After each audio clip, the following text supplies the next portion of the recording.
Dito tayo sa Filipino food section. Ayan, nakikita nyo mga mari. May mga UFC, may mga century tuna, mamasita, meron mga sardinas.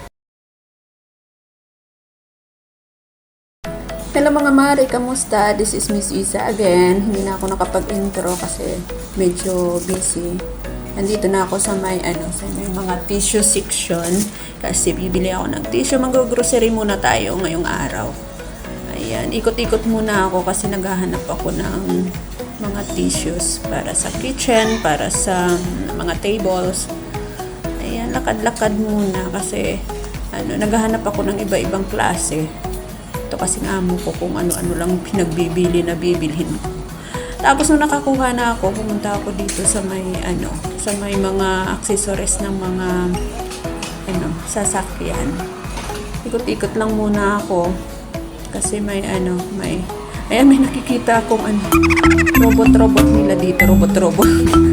Ayan, nakapunta ako sa mga accessories ng ng sasakyan kasi may hinahanap ako na tools at saka yung parang sandalan sa sa likod na para sa upuan kasi minsan 'di ba pag nagda-drive ka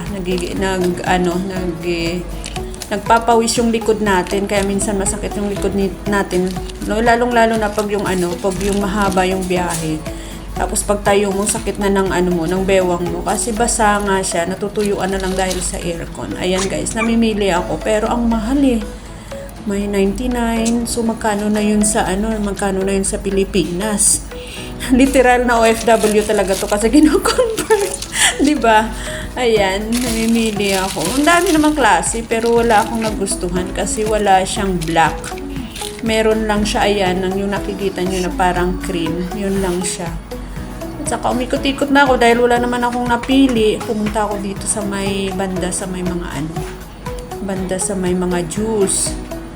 Kumuha ako ng dito kasi lang mabibili mo, wala kasi mga alak-alak dito, bawal, tinatago ng ibang kaya yung mga malt lang, ayan, ganyan na. Saka pumunta na ako dito sa may mga pabango kasi bumili din ako pabango ng sasakyan kasi lagi ginagamit ng kapatid ng amo ko, naninigarilyo sa sasakyan, kaya yun, amoy sigarilyo yung sasakyan ko na ginagamit. Kaya ayan, nagpili-pili muna ako, ayaw ko naman ng spray. Ayan, dyan ako nakapili sa may kasi pangit yung amoy ng mga sabit-sabit. Dyan na lang ako sa may yung parang gel siya. Ayan, Glade na. Hello Glade. Sponsor pa. Hindi yan sponsor. Hello Glade. Ayan. Namili muna ako kung saan yung mas mabango. Inaamoy-amoy ko pa kasi maamoy mo naman siya. May amoy siya. Kaya ito napili ko yung lemon kasi siya, parang kumakalat siya sa loob ng sasakyan pag lemon kasi. Ayan kasi yung jasmine, hindi masyado. Mabango siya pero mas maganda yung amoy ng lemon. Kaya ayan mga mare, nakapili na ako. Kumuha din ako ng parang siya, parang yung iniipit siya pero hindi ko gusto yung lavender kaya binalik ko na lang.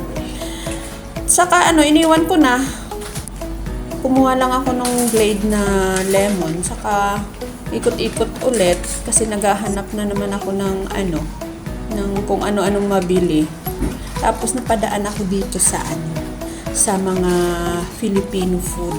'Di ba? Mga OFW, nakarelate kayo kahit saang sulok ng bansa. Basta may mga Pinoy, may Filipino food talaga sa mga grocery stores. Ayan, may mga canton, may mga mamasita, mga century tuna, ayan, mga oyster sauce. Ayan siya, may mga sardinas. Ayan, ang dami. At saka may mga Chinese food din siya, di ba? Yung mga likomli na binibili natin na pang sahog-sahog sa para masarap yung lulutuin natin. Ayan, ang dami din. Ayan, mga sauce. At saka mga ketchup na Pilipino. Dito naman, mga mamahali na naman yun dyan.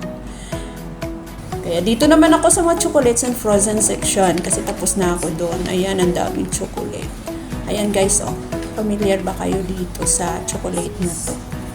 Sa Pilipinas ata marami nito di ba? May Reese's sa school, dito may Reese's din sa chocolate section. Di ba? Ayan mga mare, nakikita nyo. Kaya nalibang tuloy ako yun, mga candies, Dito naman yung section ng mga daming mga candies na pwedeng magpa-decorate. Ayan. So, ang galing ang dami. Tapos mga nuts yan siya dyan. Kaya dito naman ako napunta sa may mga frozen foods at sa mga